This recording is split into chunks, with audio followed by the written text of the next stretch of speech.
Welcome to this explainer. There's something absolutely fascinating about people with extremely high IQs. They almost never look the way we expect them to. When we think of high intelligence, we usually picture the classic Hollywood stereotype, right?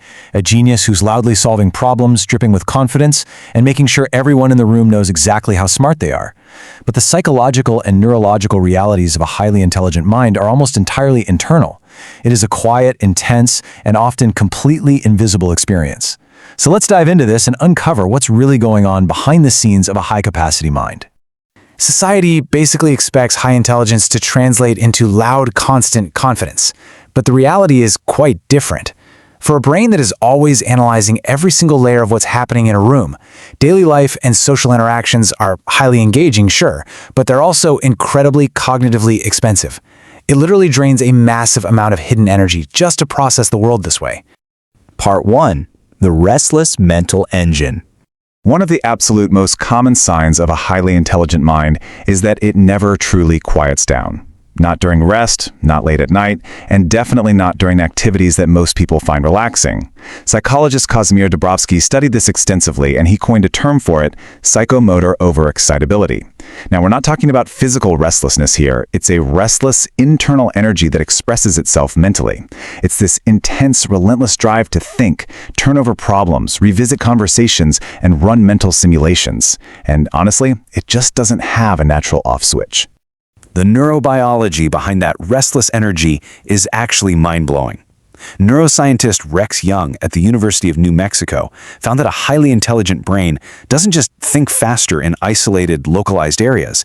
It actually has much richer connectivity between distant brain regions. It's making connections across a massive network of ideas simultaneously, all the time.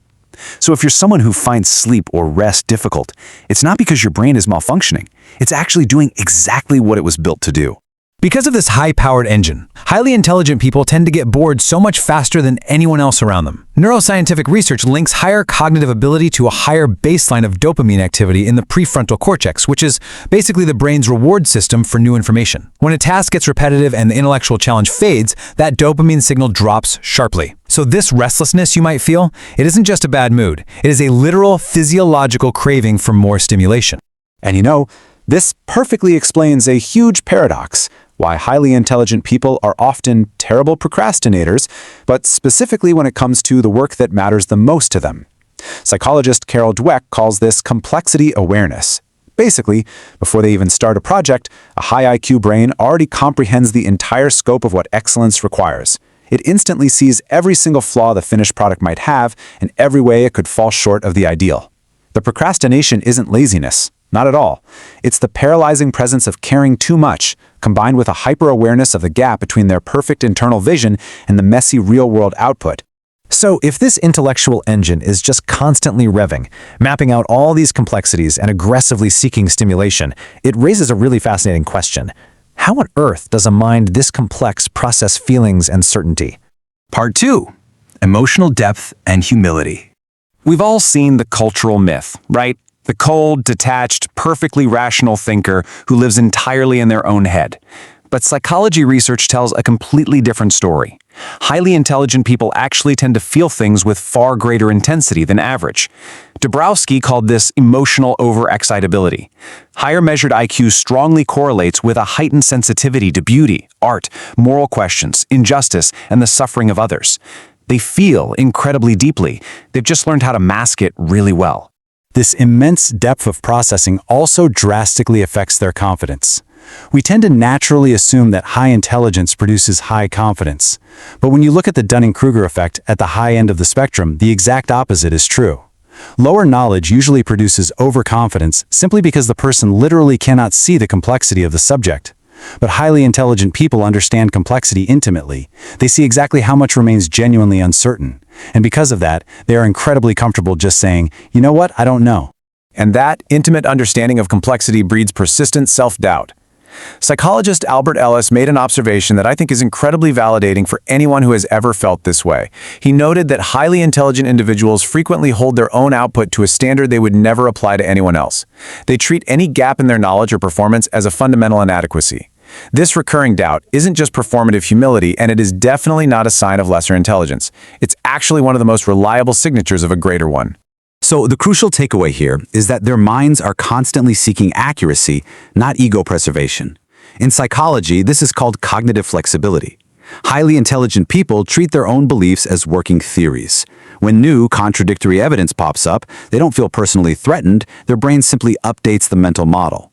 From the outside, changing your mind can look like inconsistency, but it's actually the exact opposite. It is a continuous, honest update process. The person who holds every single opinion with absolute, unbending certainty, yeah, they're almost never the most intelligent person in the room. Okay, so we've seen how deeply these individuals feel, how fiercely they process information, and how humbly they approach their own knowledge. But what happens when this intense internal reality collides with the outside world? How does it actually affect everyday interactions? Part 3. The social disconnect. Research shows there's a nearly universal struggle among highly intelligent people simply finding individuals they can fully connect with intellectually. Psychologist Lita Hollingworth spent decades studying this, and she called it stimulus poverty. It's the experience of a mind that just cannot find sufficient challenge or depth in its immediate environment. It's not arrogance. It's a quiet, persistent longing for deep conversation, for someone who can follow a complex idea all the way down to the bottom. To survive socially, intelligent people often end up calibrating themselves down, which means a huge part of who they actually are never even enters the room. Because they're constantly calibrating like this, they rely heavily on observation. Highly intelligent individuals usually default to watching before they speak. They're using their high processing power to listen to what isn't being said, to accurately read the underlying social dynamics, the hidden tensions, and the emotional signals.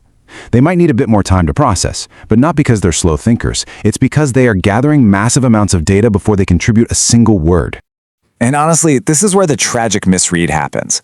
Because all these traits are completely internal, the outside world constantly misinterprets them. Needing solitude to recharge a hyperactive brain? That looks antisocial. Observing quietly while gathering data? That looks like you're aloof or just have nothing to contribute. The profound irony here is that the quiet, observing person sitting in the corner is frequently the one with the most complete and accurate picture of reality in the entire room. Part 4. Living in high resolution. There is one final piece of the puzzle that really ties all of this together.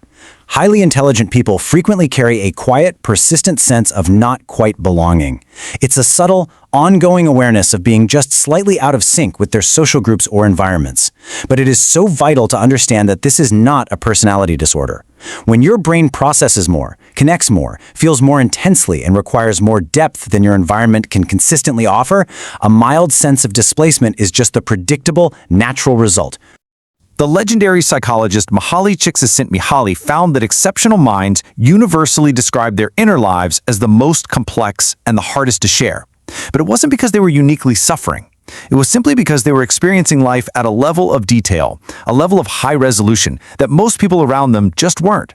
Living at that resolution fundamentally changes what you notice, what you need, and what ordinary life is actually capable of giving you. It's like you're seeing the world in 4K while everyone else is watching in standard definition. Ultimately, having a very high IQ isn't just a parlor trick where you think faster than everyone else.